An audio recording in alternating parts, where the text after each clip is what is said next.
हाय, welcome है आप सबका।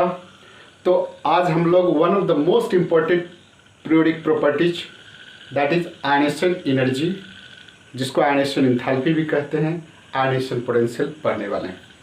तो ये होता क्या है? तो ये एनर्जी है, जैसा कि हमने लिखा है। क्या लिखा है? The minimum amounts of energy, definition है minimum amounts of energy required to remove most loosely bonded electron from isolated gaseous atom so as to it converted into gaseous cation. It's called ionization energy या ionization enthalpy। यानी किसी atom के most loosely bonded electron कहाँ रहता है? Outer most orbit में रहता है। तो मोस्ट लूजली बॉन्डेड इलेक्ट्रॉन को पकड़ के इसे निकालने में जो एनर्जी लगता है, किसको लगता है? आपको लगेगा। जाइएगा पकड़ के, यदि ये एटम है, इसमें इलेक्ट्रॉन है, लूजली बॉन्डेड का मतलब जिसमें अट्रैक्शन सबसे कम है, वो सबसे अट्रैक्शन कम कहाँ रहेगा? जो सबसे आउटर मोस्ट ऑर्बिट में इलेक्ट्रॉन होगा, उसी में अट्रैक्शन सबसे कम होगा। उसको पकड़िए, आप निकल। तो आप निकालने में जो एनर्जी लगता है, ठीक है सर, जो लगेगा एनर्जी, वो energy ionisation energy, ionisation enthalpy, या तीन नाम है वो बोलते हैं। तो आपने लिखा है, क्या लिखा है? हमने लिखा है the minimum amounts of energy required to remove a electron, remove most loosely bonded electron from isolated gaseous atom. यहाँ ना आइसोलेटेड गैसियस एटम, ये आइसोलेटेड गैसियस एटम किस चीज़ का नाम है भाई? आइसोलेटेड गैसियस एटम का मतलब वो एटम जो कि बॉन्डेड स्टेट में नहीं है, एकदम फ्री है, उस पर कोई फोर्स ऑफ अट्रैक्शन नहीं है, ये कोई बॉन्डेड सिचुएशन में, that's why this is called isolated gas. यानी उस एटम को आइसोलेट करके निकाल दिए, और उससे इलेक्ट्रॉन को निकालने में जो एनर्जी लगता है, मिनिमम अमाउंट्स ऑफ एनर्जी लगता है, दैट इज आयनेशन एनर्जी या आयनेशन पोटेंशियल। और जब इलेक्ट्रॉन उससे निकाल दीजिएगा तो that atom converted to ion, और कैसा आयन? इलेक्ट्रॉन निकल रहा है, that's why it converted to cation. तो चलिए, एक सवाल उठता है भैया, हाँ, इसको रिप्रेजेंट हम लोग कैसे करते हैं? डेल्टा आई एच, ये बुक में ऐसे रहता है, जनरली हम लोग इसको आई ई लिख करके भी रिप्रेजेंट करते हैं। आई से आयनेशन, आई से, समझ गए? तो यहाँ एक शब्द है सर, आइसोलेटेड गैसियस एटम, यहाँ है सर आइसोलेटेड गैसियस एटम। तो इलेक्ट्रॉन को हमको आइसोलेटेड गैसियस एटम से ही क्यों निकालना है भाई? नहीं, गैसियस एटम से क्या निकाला? हम नहीं निकालेंगे गैसियस एटम, हम सॉलिड एटम से निकालेंगे। नहीं, हम लिक्विड एटम से निकालेंगे। चलिए, आपकी इच्छा है। मान लो कि 4 बच्चे का झुंड है, झुंड समझते हो ना, झब्बा, हाँ, 4 गो 5 गो दोस्त है, ठीक है, समझ रहे हो? अब उसमें से 4-5 वो दोस्त एक साथ घूम रहा है, उसमें से कोई एक आपका पैसा लिए हुए और उससे असूलना है, तो क्या कीजिएगा? वो पांचों जो झब्बा बना के, झुंड बना के जा रहा है, वहाँ आप जाइएगा उससे झुंड से लेने। क्या करेगा? एक तो पैसा नहीं देगा आपको, तो आप क्या कीजिएगा? उसको आइसोलेट कीजिएगा, वो झुंड में से आप आइसोलेट कीजिएगा। किसको आइसोलेट कीजिएगा? जिससे आपको पैसा वसूलना, उसको आइसोलेट करके बाहर निकलेगा। अरे पैसा देवे कि ना रे ससुरी के, नहीं, तो पैसा अपने आप देगा। तो देखिए सर, जैसे मान लीजिए कि कोई सॉलिड का एटम है, सॉलिड स्टेट में कोई सब्सटेंस सॉलिड स्टेट में है, तो आपको पता है ये एटम सब क्या होता है? क्लोजली पैक्ड होता है। इसको यदि आप कन्वर्ट कर दिए लिक्विड में, तो थोड़ा एटम क्या हो गया? दूर हो गया। और इसको फिर कन्वर्ट कर दिए गैसियस फॉर्म में, तो देखिए ऐसे ऐसे हो जाता है, देख रहे हैं, दूर दूर चला जाता है। ये क्या है? इसके बीच में आप पढ़े होंगे, इंटरमोलिकुलर फोर्स ऑफ अट्रैक्शन सबसे ज़्यादा है, इसमें थोड़ा सा अट्रैक्शन कम हुआ, यहाँ क्या अट्रैक्शन खत्म हो गया, सब दूर दूर चला गया। नहीं सर, खत्म का मतलब बिल्कुल बस खत्म। तो इसको आप क्या बोलते हैं सर? आपको पता है क्या बोलते हैं? मेल्टिंग बोलते हैं। बड़े वाह, मेल्टिंग बोलते हैं। तो मेल्ट करने में भी एनर्जी आप लगेगा, तो मेल्टिंग एनर्जी हो गया। यहाँ से आपको क्या कीजिएगा? लिक्विड से आप गैस में कन्वर्ट कीजिएगा, तो इवापोरेशन है ना, वेपराइजेशन। आप वेपर बनाइएगा तो यहाँ भी एनर्जी लगेगा, और इससे इसमें आप कन्वर्ट कीजिएगा तो इसको क्या कहते? सब्लिमेशन। नहीं सर, तो हमको इससे मतलब नहीं, हमको इसमें से इलेक्ट्रॉन निकालना है, किसी एटम से इलेक्ट्रॉन निकालना है। तो इस सॉलिड फॉर्म में यहाँ एटम है, इसको ये सॉलिड फॉर्म में एटम है ना, इससे आप इलेक्ट्रॉन निकाल ले जाइए। इलेक्ट्रॉन निकाल ले देगा, ये सब बगल वाला आइटम से कहेगा क्या बात है रे, ये कौन है? तो देखिए ना, हमको इलेक्ट्रॉन, इससे आपको इलेक्ट्रॉन निकालना है। तो जो आप इलेक्ट्रॉन निकालने जाइएगा इससे, ठीक है, जो निकालेगा तो बगल में पूछेगा कौन है रे, तुमसे बीच में आके क्या करे? तो देखिए ना, हमको इलेक्ट्रॉन निकालने के लिए कहा था, कैसे नहीं निकालने दें, निकालने दें, ये सब उसको क्या कर बैठ एकदम नहीं देना है। चलिए इसमें आ गया, तो जब अब देखिए ये खसक के यहाँ चला है, अब इससे पूछेगा तुम इलेक्ट्रॉन निकालना, तो ये बगल वाला पूछे क्या बात है जी, तो इलेक्ट्रॉन निकालना था, नहीं देना है। चलिए फिर ये कन्वर्ट हो गया, यहाँ देखिए अब ये पार्टी देखो यहाँ आ गया। अब इससे यदि इलेक्ट्रॉन को यदि आप निकालने जाइएगा तो इसको कोई पूछने वाला नहीं होगा, नहीं, ठीक है। यानी इस फॉर्म में ये आइसोलेटेड एटम है, गैसियस फॉर्म में। इस such case the atom in A gaseous form become isolated because यहाँ इंटरमोलिकुलर फोर्स ऑफ अट्रैक्शन बिल्कुल खत्म है, यानी ये किसी बॉन्डेड स्टेट में नहीं, इसमें कोई इंटरमोलिकुलर फोर्स नहीं। और इससे यदि आप इस एटम से यदि किसी इलेक्ट्रॉन को आप निकाल ले जाइएगा तो आसानी से इलेक्ट्रॉन निकलेगा इससे। तो आप यहाँ देख लीजिए, आयनिस्टिक एनर्जी जो है ये आइसोलेटेड गैसियस एटम का प्रॉपर्टीज है, सिंगल एटम का प्रॉपर्टीज है। किसी एटम के आउटरमोस्ट ऑर्बिट्स लूजली हेल्ड होता है, तो उस लूजली हेल्ड इलेक्ट्रॉन्स को जो निकालने में जो एनर्जी लगता है, चलिए आप इसको लिखिए, देना आगे आपको।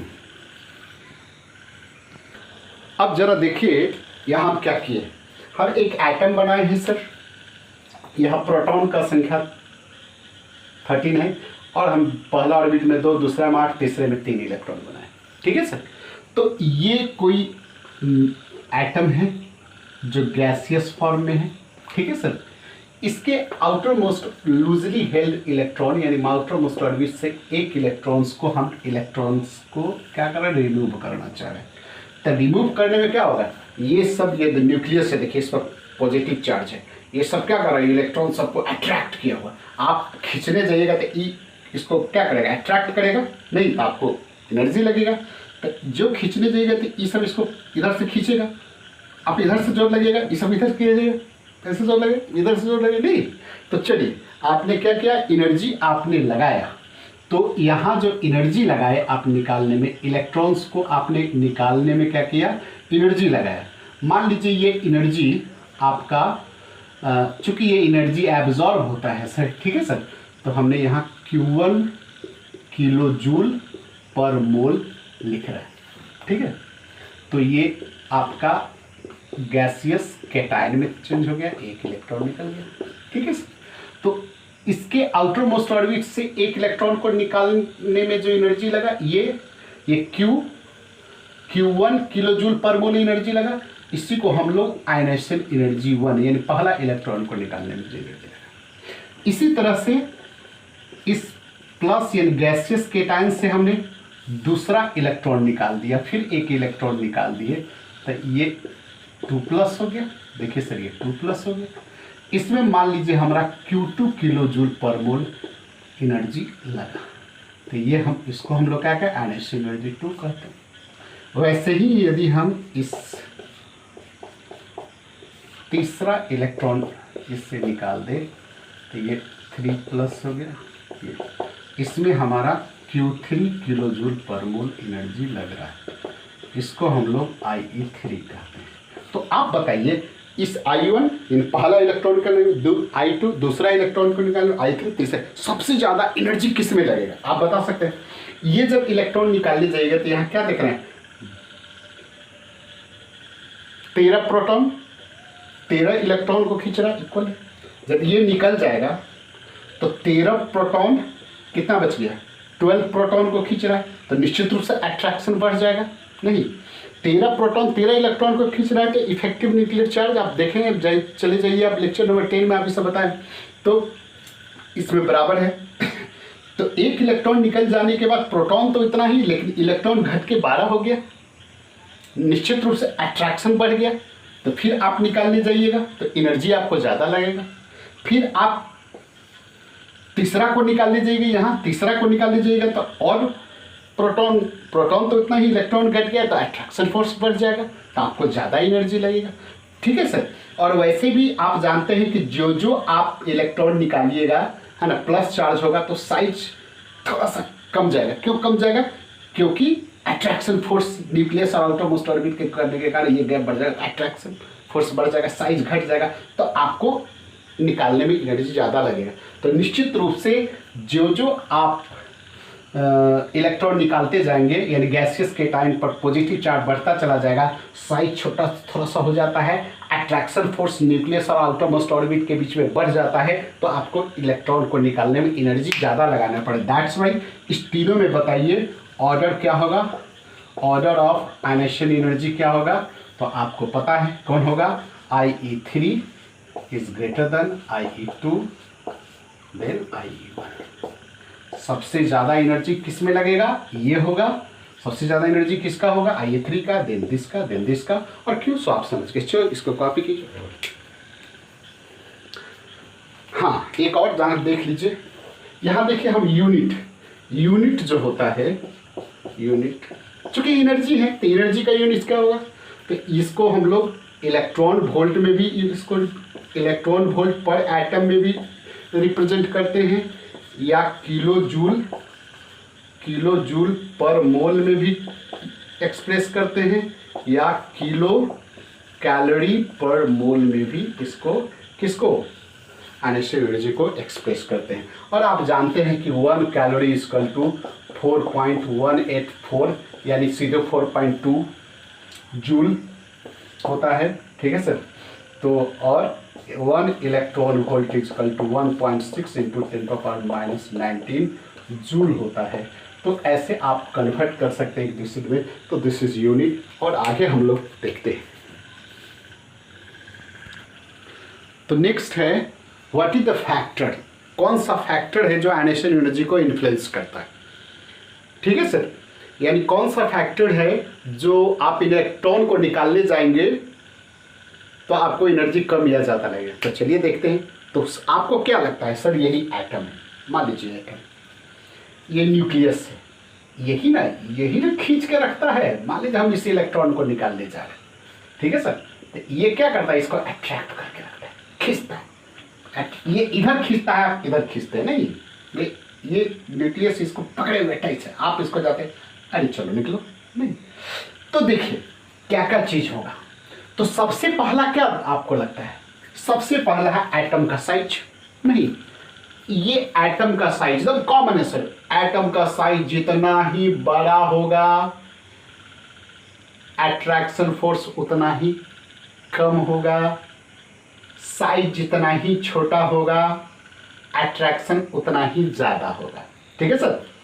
तो फिर से देख लीजिए, साइज बड़ा होगा, अट्रैक्शन कम होगा, इलेक्ट्रॉन को निकालने में एनर्जी कम लगेगा। साइज छोटा होगा, अट्रैक्शन ज़्यादा होगा, इलेक्ट्रॉन को निकालने में एनर्जी ज़्यादा लगेगा।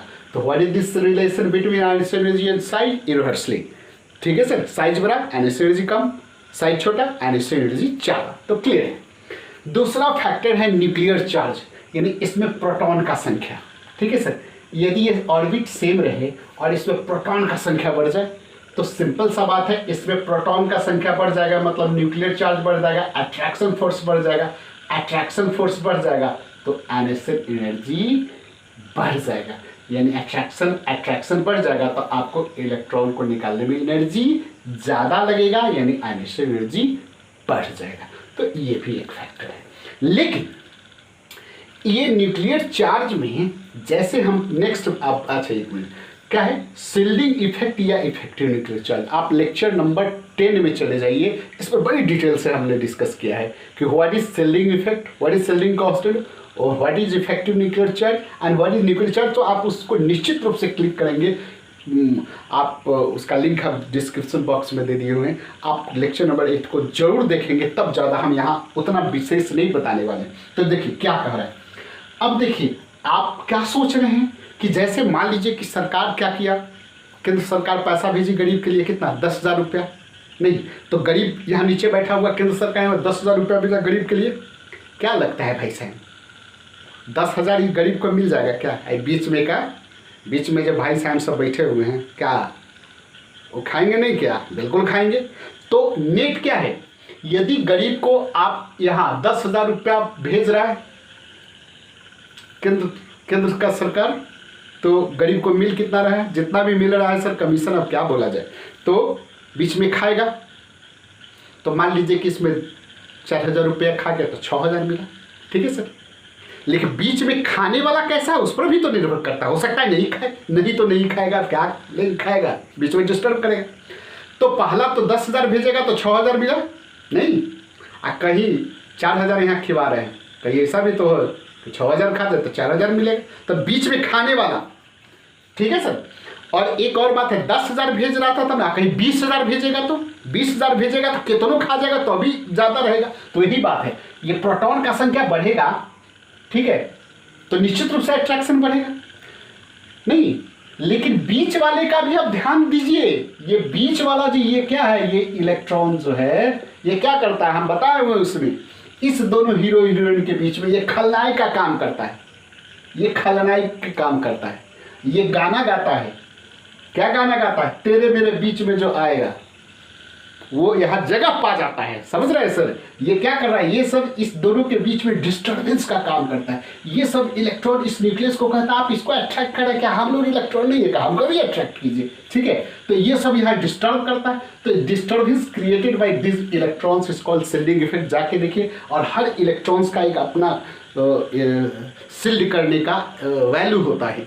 सब इलेक्ट्रॉन एक जैसा शिल्ड नहीं करता है, एक जैसा डिस्टर्ब नहीं करता है, आउटर मोस्ट का कुछ और करता है, पेनल्टीमेट का और करता है। तो आप वहाँ जा करके देखिए, बस इतना जानिए कि ये जो डिस्टर्बेंस क्रिएट करता है जिसको आप शिल्डिंग इफेक्ट कहते हैं, तो डिस्टर्बेंस जितना ही ज़्यादा होगा आयनेशन में उतना ही क्या होगा, कम होगा। जितना डिस्टर्ब करेगा उतना ही इलेक्ट्रॉन को निकालने में एनर्जी कम लगेगी, नहीं सर। लेकिन इस डिस्टर्बेंस को घटा करके, ठीक है, हम लोग जो न्यूक्लियर चार्ज निकालते हैं, यानी इस इलेक्ट्रॉन के कारण जो न्यूक्लियर चार्ज रिड्यूस हो जाता है, net effectively net attraction force जो हम निकालते हैं किसके किसके बीच, इस न्यूक्लियस और इस निकलने वाले इलेक्ट्रॉन के बीच, इस नेट अट्रैक्शन फोर्स को हम लोग नेट न्यूक्लियर चार्ज को हम लोग इफेक्टिव न्यूक्लियर चार्ज कहते हैं। मतलब न्यूक्लियर चार्ज में से आप इस डिस्टर्बेंस को घटा दीजिएगा तो that is called effective nuclear charge. तो ये डिटेल है। तो आप क्या देख रहे हैं, जितना ही इफेक्टिव न्यूक्लियर चार्ज यानी नेट अट्रैक्शन फोर्स बढ़ेगा तो आपका क्या होगा, आयनेशन एनर्जी बढ़ेगा। ठीक है सर, आयनेशन एनर्जी बढ़ेगा कब, जब इसमें से नेट इफेक्टिव न्यूक्लियर चार्ज बढ़ेगा। और नेट इफेक्टिव न्यूक्लियर चार्ज कैसे निकलता है, nuclear charge minus shielding constant यानी वैल्यू शिल्डिंग इफेक्ट का, ऐसे करके निकालते हैं। तो ये एक तीसरा फैक्टर हो गया।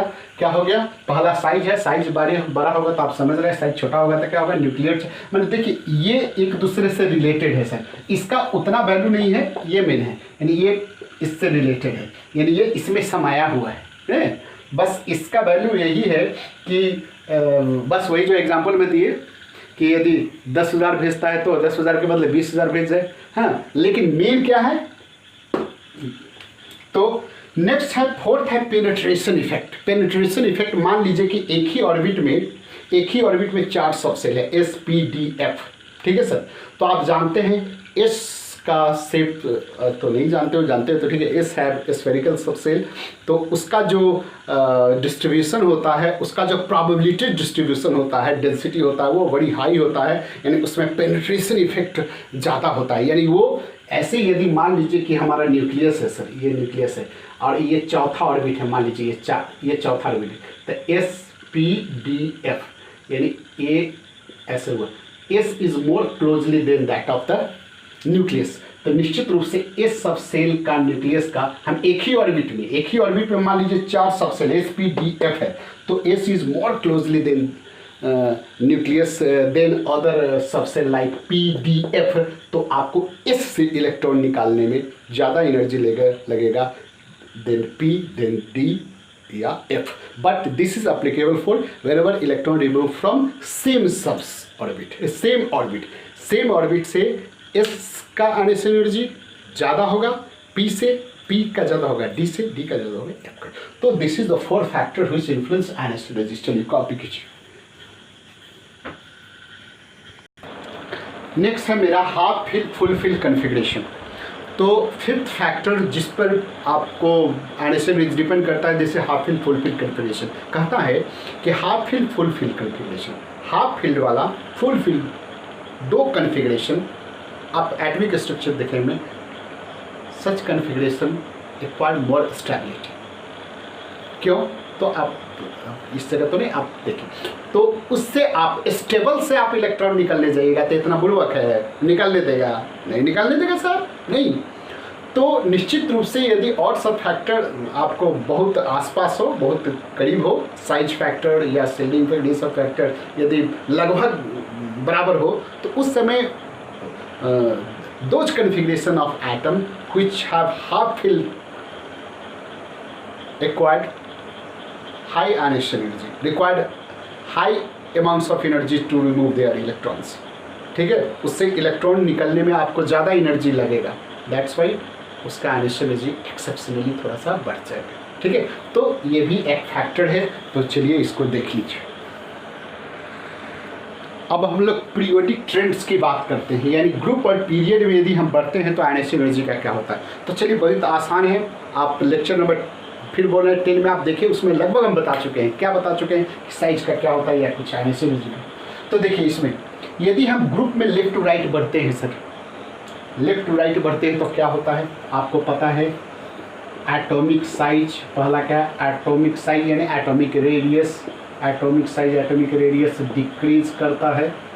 ठीक है sir. Nuclear charge, nuclear charge मतलब प्रोटॉन का संख्या इंक्रीज करता है। साथ साथ शिल्डिंग इफेक्ट लगभग कांस्टेंट रहता है, अप्रोक्सीमेटली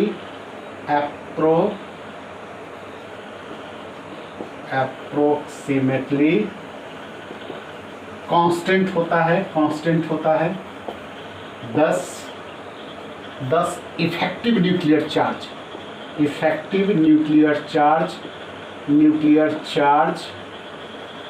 ग्रेजुअली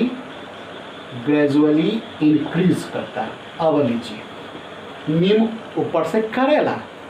अब जरा देखिए, हम एक कल्पना करते हैं सर कि ये आपका न्यूक्लियस है, ये पहला ऑर्बिट है, ये दूसरा ऑर्बिट है, दूसरे में समझिए।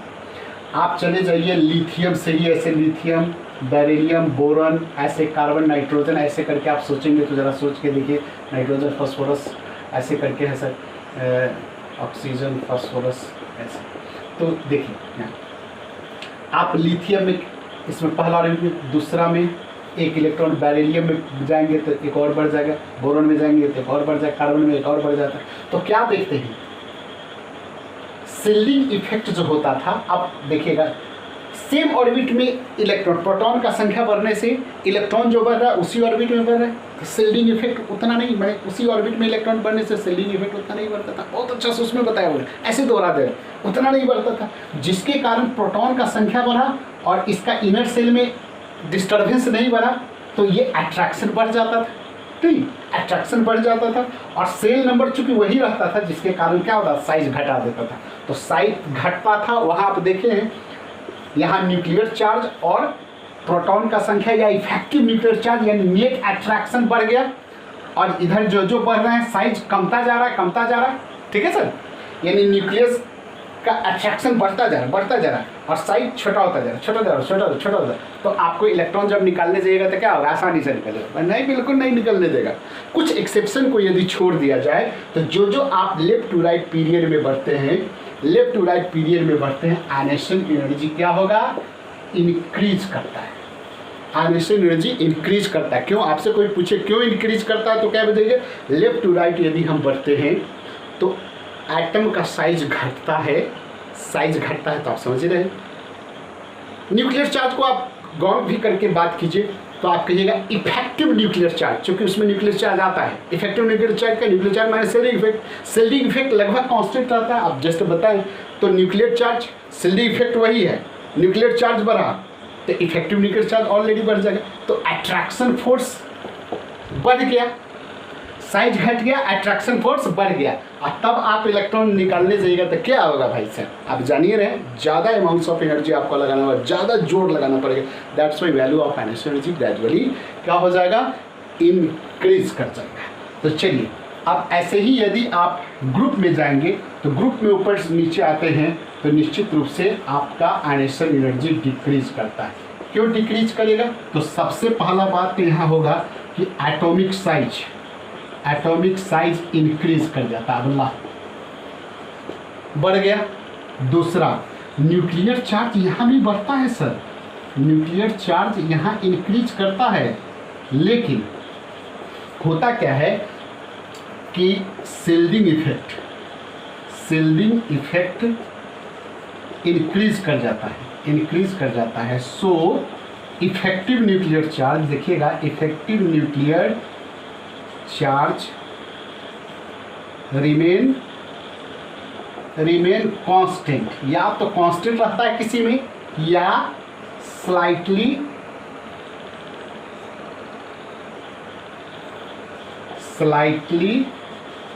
इंक्रीजेस, यानी बढ़ता है लेकिन उतना नहीं बढ़ता है। दैट्स वाई इस पर से ज़्यादा यहाँ एटॉमिक साइज, यहाँ दो अट्रैक्शन फोर्स भी बढ़ रहा था, साइज भी घट रहा था, दोनों फैक्टर एकदम इलेक्ट्रॉन को निकालने में आपको परेशानी क्रिएट कर रहा है। यहाँ क्या हो रहा है, ये इफेक्टिव न्यूक्लियर चार्ज मतलब अट्रैक्शन फोर्स न्यूक्लियस का जरूर थोड़ा सा बढ़ जा रहा है, किसी में तो कांस्टेंट रहता है लेकिन किसी में जरूर बढ़ जा रहा है, लेकिन जिस इलेक्ट्रॉन को निकालना है आपको वो देख रहे हैं उसका सेल नंबर, ठीक है सर, सेल नंबर बढ़ जा रहा है, मतलब वो दूर चला जा रहा है, ठीक है सर, जिसके कारण एटम का साइज बढ़ जा रहा है। तो एटम का साइज बढ़ जाना इफेक्टिव न्यूक्लियर चार्ज के बढ़ने से ज़्यादा डोमिनेंट फैक्टर है, ज़्यादा इफेक्टिव है। दैट्स वाई यहाँ आयनेशन एनर्जी मेनली साइज पर डिपेंड कर जाता है, ठीक है।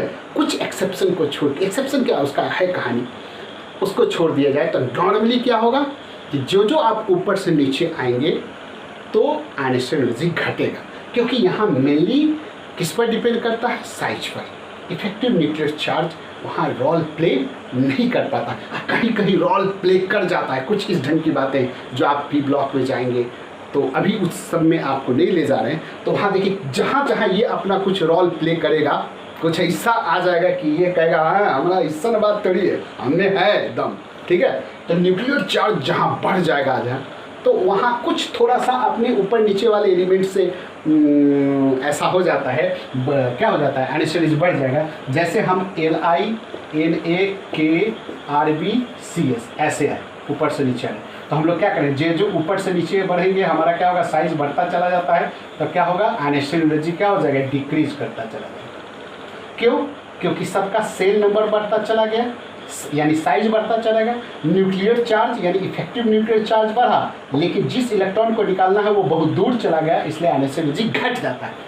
अब हम अभी जस्ट बोल रहे थे कि किसी में आप देखेंगे, जैसे बोरोन एल्यूमिनियम पी ब्लॉक के एलिमेंट्स में है, उस समय क्या होगा कि नीचे वाले में थोड़ा सा साइज जरूर इसका बड़ा है, लेकिन इसका इफेक्टिव न्यूक्लियर चार्ज इतना बढ़ जाएगा कि ये ऊपर वाले से इसका आयनेशन एनर्जी कम होने के बदले ज़्यादा हो जाता है कहीं, ठीक है सर। तो उसकी चर्चा अभी यहाँ छोड़ देते, नहीं तो आप तो घूमते चले जाएंगे। आप इस बात को आप ध्यान में रखिए कि हमने यहाँ बताया है, तो उस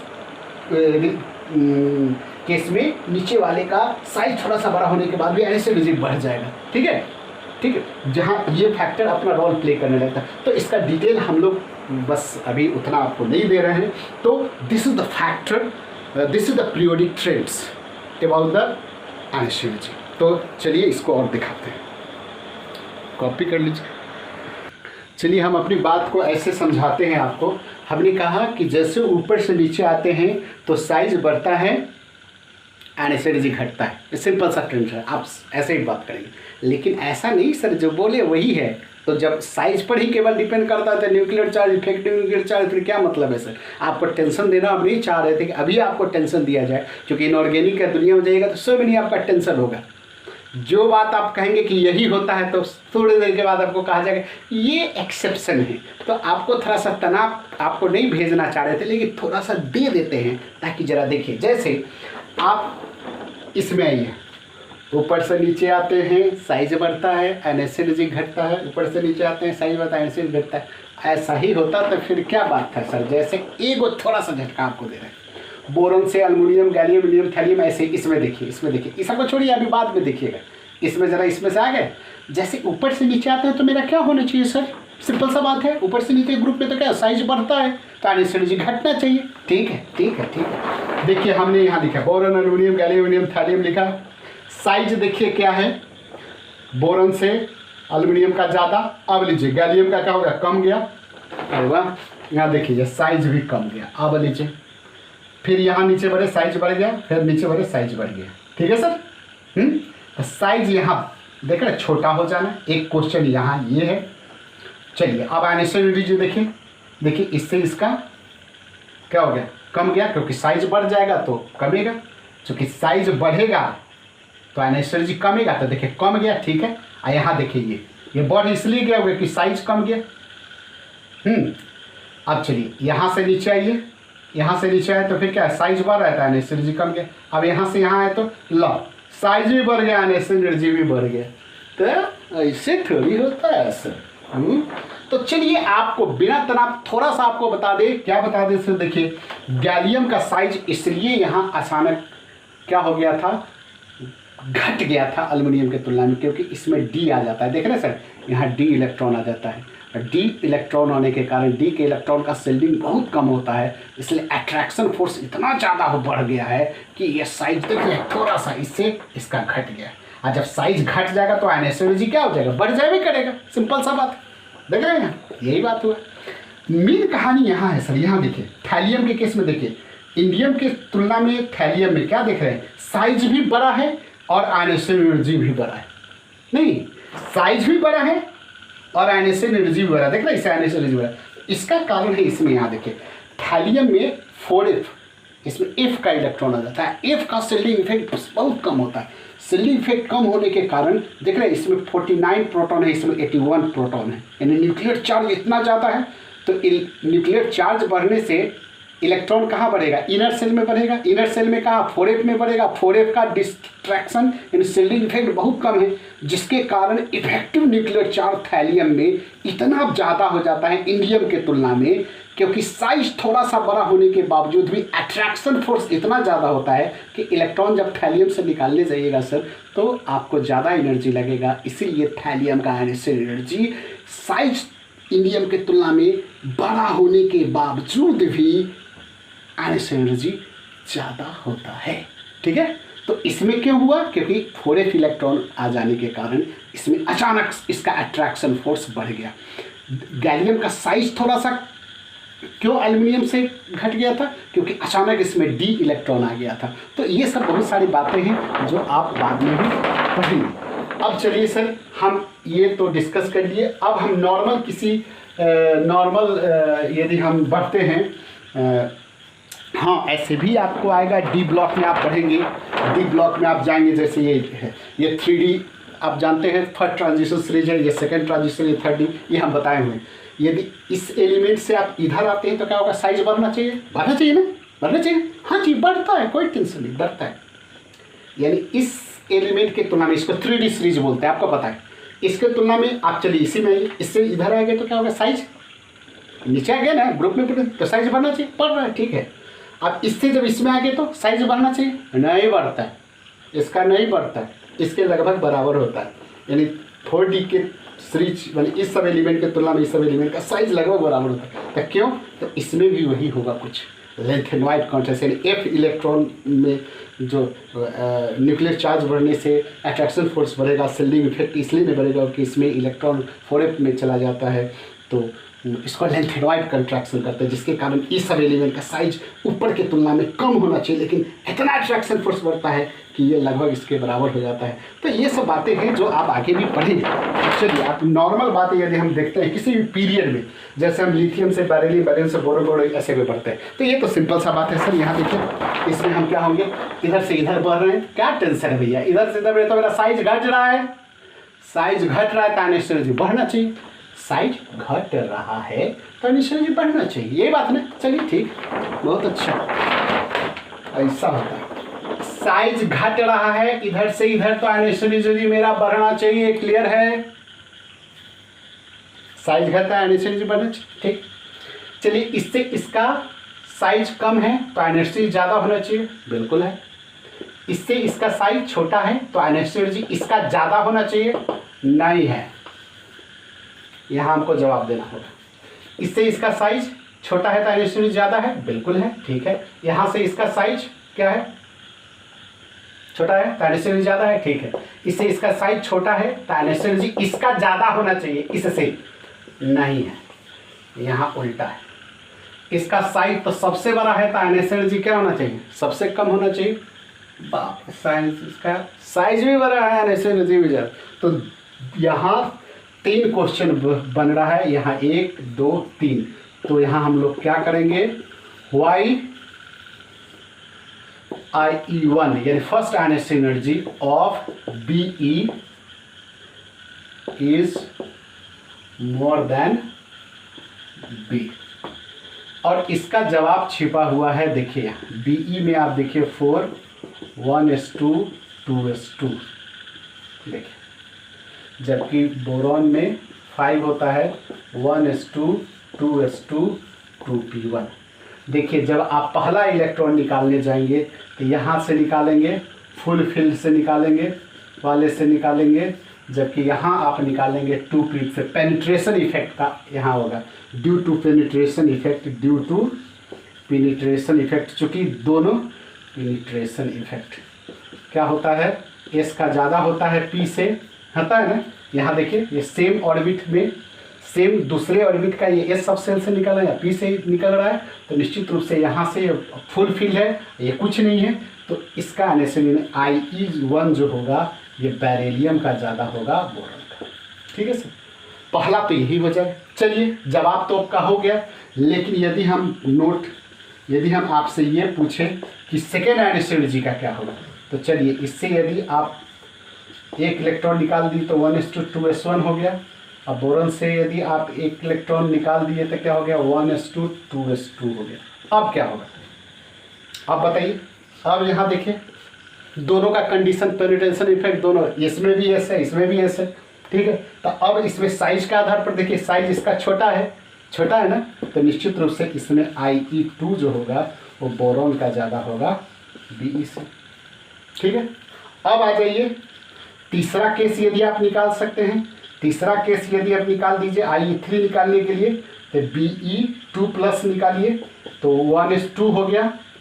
अब बोरॉन 2+ निकालिए तो क्या हो गया, 1:2 2s1 हो गया। तो अब किसका ज़्यादा होगा, अब IE3 जो होगा वो BE का फिर ज़्यादा हो जाएगा, किससे, बोरॉन का, ठीक है सर। क्यों, क्योंकि यहाँ ये 1:2 यहाँ से एक इलेक्ट्रॉन निकलेगा, जबकि यहाँ 2s से निकलेगा, ठीक है। तो यहाँ आपका किसका, बेरिलियम का IE3 ज़्यादा हो जाएगा देन बोरॉन का। तो ये केस है, चलिए इसको कॉपी कीजिए।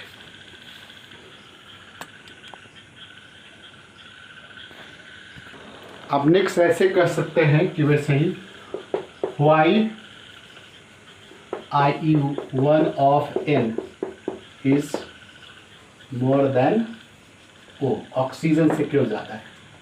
फिर यहाँ N का आप लिखिए 1:2 2:2 2p3, देखिए ऑक्सीजन का आप लिखेगा तो 1:2 2:2 2p4, देख रहे हैं सर। यहाँ तो आप यहाँ से जब इलेक्ट्रॉन निकालने जाइएगा, पहला इलेक्ट्रॉन निकलेगा तो कहाँ से, 2p3 यानी हाफ फील्ड वाले से निकलेगा। इसलिए आपका IE1 जो होगा N का ज़्यादा होगा उससे, क्योंकि यहाँ हाफ फील्ड से निकालने में एनर्जी ज़्यादा लगेगा देन 2p4 के तुलना में। अब यदि एक इलेक्ट्रॉन मान लीजिए इसमें से निकल गया, ये तो आंसर हो गया सर। नोट यहाँ यदि हम बढ़ा दें एक इलेक्ट्रॉन, अब IE2 क्या होगा, दूसरा इलेक्ट्रॉन निकालने में क्या होगा, तो ये देखिए 1:2 2s2, एक इलेक्ट्रॉन निकलने के बाद ये 2p2 हो जाएगा। ऑक्सीजन क्या हो जाएगा, ऑक्सीजन 1:2 2s2 2p3, देखिए। अब तो देखिए अब किसका ज़्यादा, ऑक्सीजन का ज़्यादा होगा। क्यों, क्योंकि साइज भी छोटा है और ये हाफ फील्ड से निकलेगा, जबकि ये कोई फील्ड से। तो IE2 जो होगा वो किसका, ऑक्सीजन का ज़्यादा हो जाएगा इनका, नहीं सर। एंड फिर यदि आप आगे निकालेंगे तो 1:2 2:2 2p1, यहाँ ऑक्सीजन 2+ से यदि निकालेंगे तो 1:2 2:2 2p2। अब ज़रा देखिए, अब किस पे, दोनों का कंडीशन एक जैसा है, 2p1 से निकलेगा यहाँ 2p2 से, नहीं दोनों में से कोई हाफ फिल नहीं है, तो सिंपली किस पर, साइज पर निर्भर करेगा। तो साइज ऑक्सीजन का क्या है, ऑक्सीजन का छोटा है, दैट्स व्हाई IE3 जो होगा वो ऑक्सीजन का ज़्यादा हो जाएगा नाइट्रोजन का। तो साइज और कॉन्फ़िगरेशन, साइज, पेनिट्रेशन इफेक्ट, तो केवल साइज पर ही निर्भर नहीं करता है सर, साइज पर मेनली डिपेंड करता है, लेकिन केवल उस पर डिपेंड नहीं करता है जिसका आप देख रहे हैं। तो ये हो गया। अब एक सवाल है, पहले इसको कॉपी कर लीजिए। तो एक सवाल उठता है कि किसी पीरियड का last element that is noble gas, उसका साइज भी एक्सेप्शनली ज़्यादा होता है, आप जानते हैं, और आयनिक एनर्जी भी ज़्यादा होता है। तो व्हाई, तो इसका बहुत आसान सा कारण है कि why IE of noble gas is exceptionally high. तो आप उसका कारण क्या बताएंगे, कारण बताएंगे due to stable electronic configuration. जरूर उसका साइज बड़ा है सर, लेकिन जब इलेक्ट्रॉन निकालने जाएंगे तो साइज बड़ा है तो क्या निकालने देगा, ऐसा नहीं होगा, क्योंकि एक तो स्टेबल कन्फिग्रेशन है, उससे स्टेबल को आप जाइएगा तो अनस्टेबल होना चाहेगा, नहीं होना चाहेगा, आपका दूर छक झाड़ देगा जी।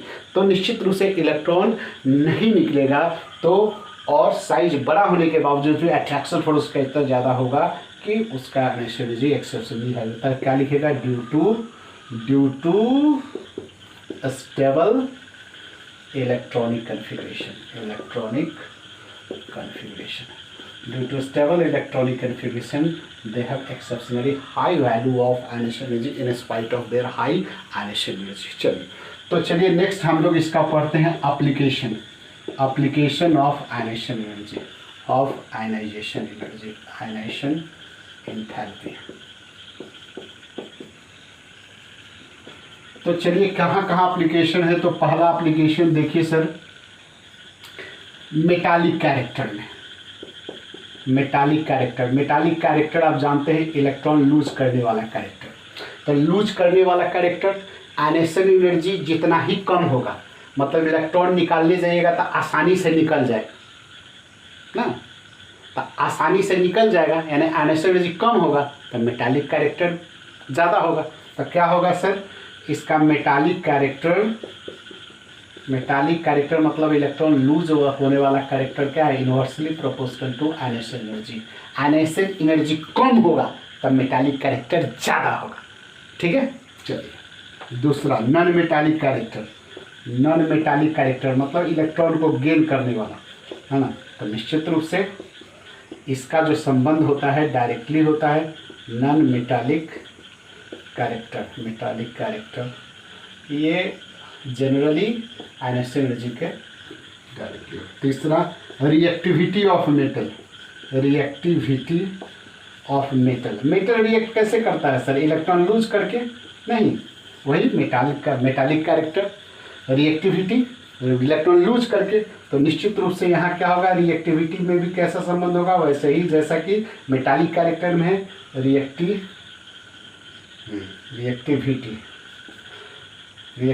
ऑफ मेटल,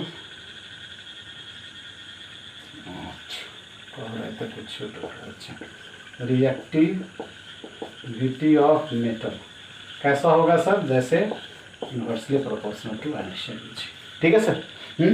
तो इसके अलावा चौथा जो वन ऑफ द मोस्ट है कि हम लोग आयनाइजेशन एनर्जी के आधार पर आप लिखिए, इसके बताते हैं। एक चौथा एप्लीकेशन है कि आयनाइजेशन एनर्जी के आधार पर किसी ऑक्सीडेशन स्टेट की स्टेबिलिटी को आप बता सकते हैं।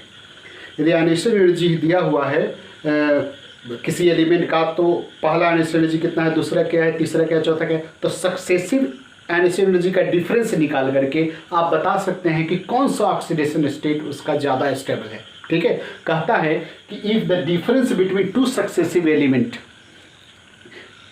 एक ही एलिमेंट का दो successive initial energy, the difference between successive initial energy of same element is equal और greater than 15 electron, 15 electron volt से बराबर है या ज़्यादा है, एक ही एलिमेंट का दो initial energy, successive initial energy, तो उस केस में उसका कौन सा oxidation state, lower oxidation state वाला ज़्यादा स्टेबल होगा। चलिए इसको हम बताएंगे। जैसे एग्जांपल में देखिए, Na से Na प्लस हुआ, इसका कुछ इनिशियल एनर्जी होगा, Na प्लस से Na2 प्लस हुआ, इसका भी इनिशियल एनर्जी होगा।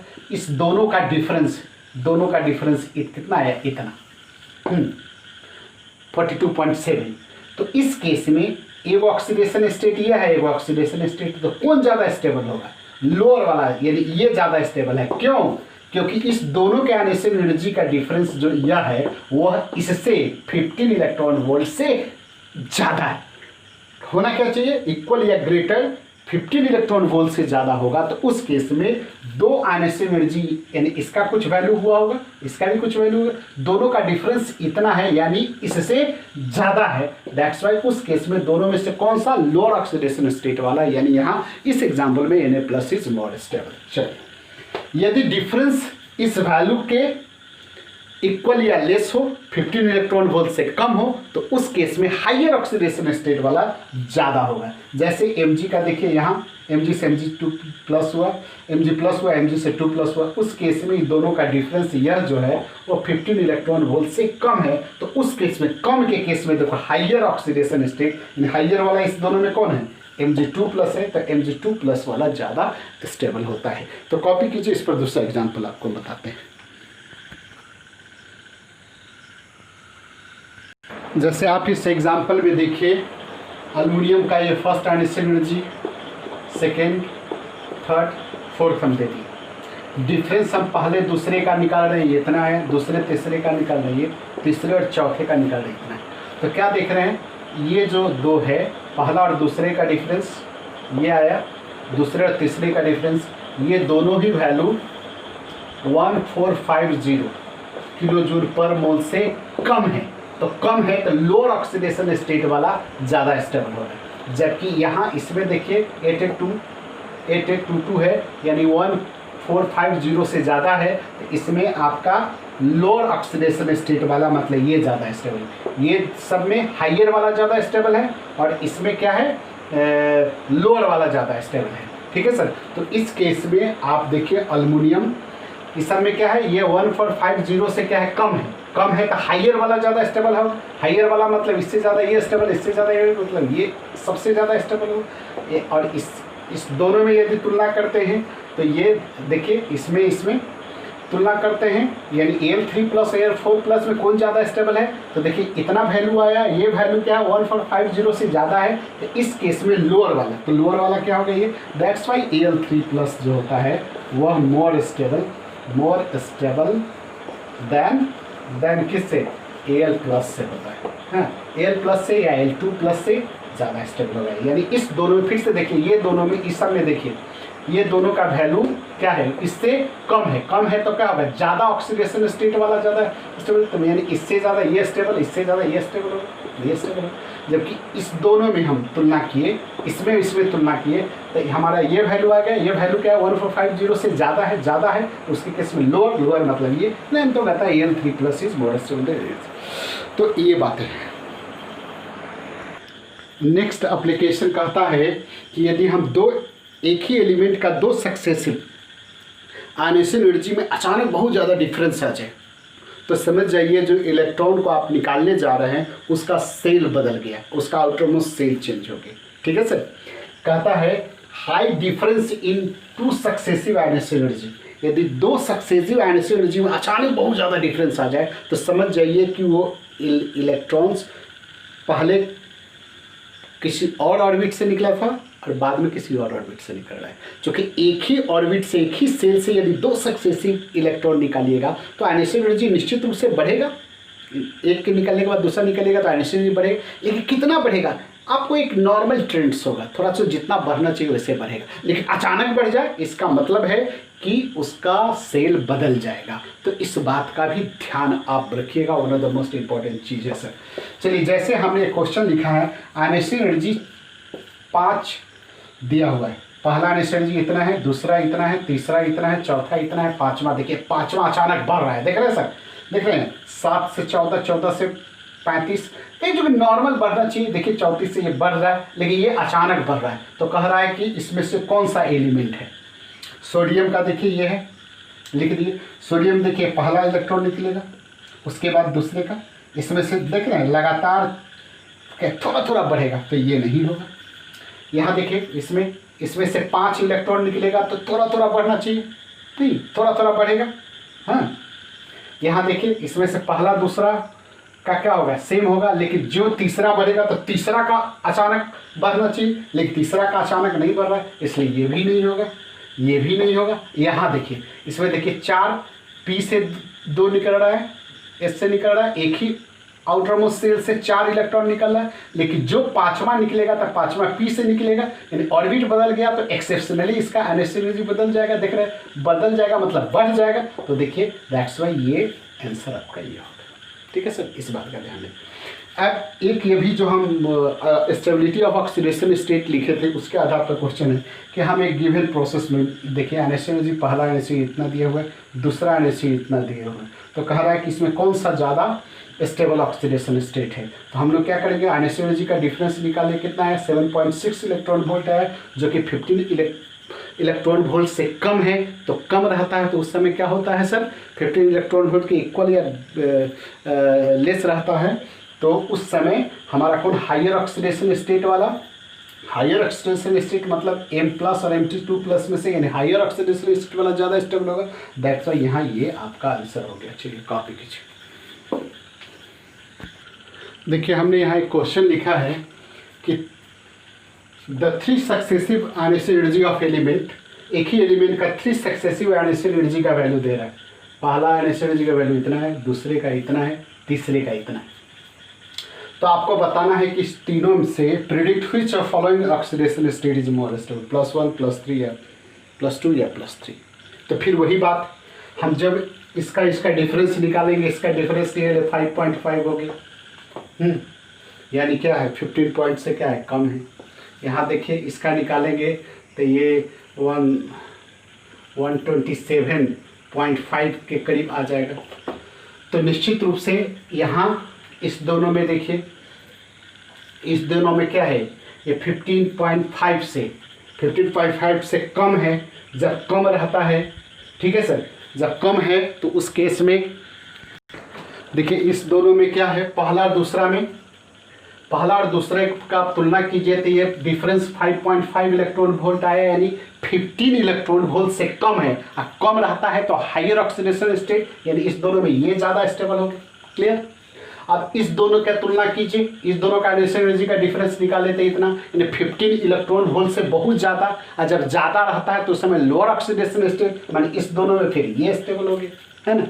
ठीक है, तो इस ढंग से आप यदि कंपेयर करके देखिए जो ऐसा बनाए हैं, इस आधार पर +2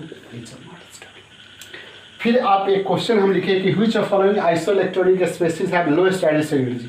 ये देखिए सर, Mg2+ N3-O, सब में इलेक्ट्रॉन 10 है, प्रोटॉन आपको पता है, हम P/E रेशियो निकालते हैं, तो P/E रेशियो निकालते हैं, higher the P/E ratio lower the size.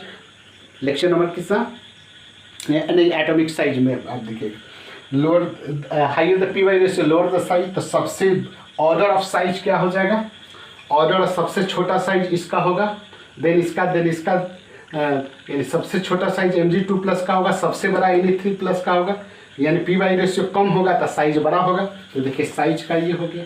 हम आयनिक एनर्जी का पूछ रहे हैं, है ना, तो आयनिक एनर्जी सबसे, है ना, आयनिक एनर्जी सबसे कम किसका होगा, तो सबसे कम किसका होगा, इसका होगा। क्या है, ऑर्डर ऑफ आयनिक एनर्जी सबसे ज़्यादा इसका होगा, देन इसका होगा, देन इसका होगा, सबसे कम इसका होगा। यानी साइज जिसका बड़ा होगा एनर्जी कम होगा, और साइज किसका बड़ा होगा, जिसका P/E रेशियो सबसे कम होगा।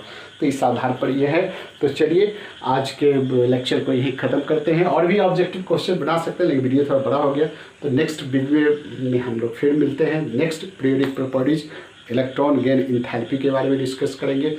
हर वीडियो का, हर लेक्चर का लिंक दिया रहता है, आप उसको देखिए एंड देन हम लोग मिलते हैं नेक्स्ट वीडियो। चलिए, थैंक यू।